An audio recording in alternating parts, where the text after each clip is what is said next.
So far in this series, we've learned that voltage is electrical pressure, and current is what's actually moving in the circuit. Today, we're going to answer the next question. What is resistance? What does resistance actually do? Why is it measured in ohms? And why does every electrical circuit in your vehicle rely on it? Imagine pushing a shopping cart across an empty parking lot. Easy. Now imagine pushing that same cart through deep mud. The cart still moves, but it takes much more effort.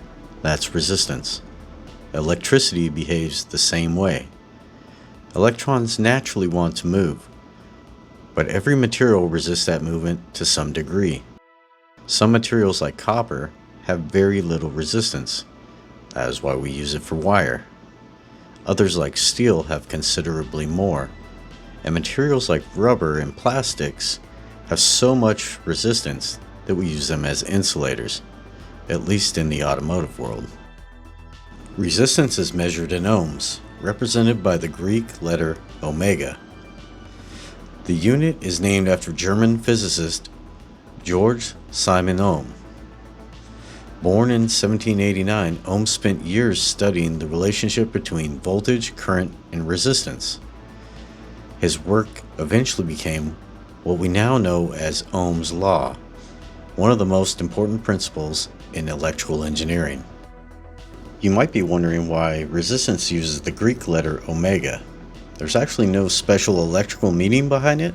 Engineers simply chose the capital Greek letter omega because it resembles the letter O in ohm, while being much easier to distinguish from the letter O and the number 0. Everything has some form of resistance. Every wire, every connector, every switch, every relay, every motor, even your multimeter leads have resistance. The goal isn't eliminating resistance, the goal is having the right amount in the right places. Unlike voltage measurements, your multimeter doesn't simply observe resistance. Instead, it applies a very small internal voltage and measures how much current flows. From that information, it calculates the resistance with Ohm's law. Here, by touching the two leads together, we can see the resistance measurement of the leads, the wire, and the meter itself. We can subtract that reading from any other reading that we get. Because the meter supplies its own voltage to make a resistance reading, there are two important rules. You cannot measure resistance on a live circuit, and you cannot measure resistance on a component that is not isolated. If we were to pretend this headlight had a connector on it and it was in a car, you could not do this to find the resistance, because whatever the wires are attached to in the rest of the car would affect the reading. Instead, you'd have to do this, and now it wouldn't matter which wire you removed, the ground side or the positive side. The point is, the only thing between the two leads is the component now. This is the ideal situation for testing the resistance of any bulb or any component.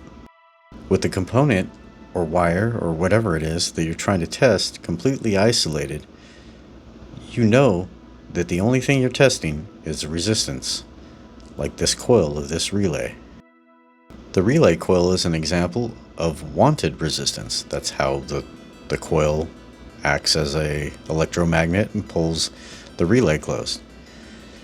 A battery terminal with corrosion or crusty cable is exactly what you don't want, but it is also resistance.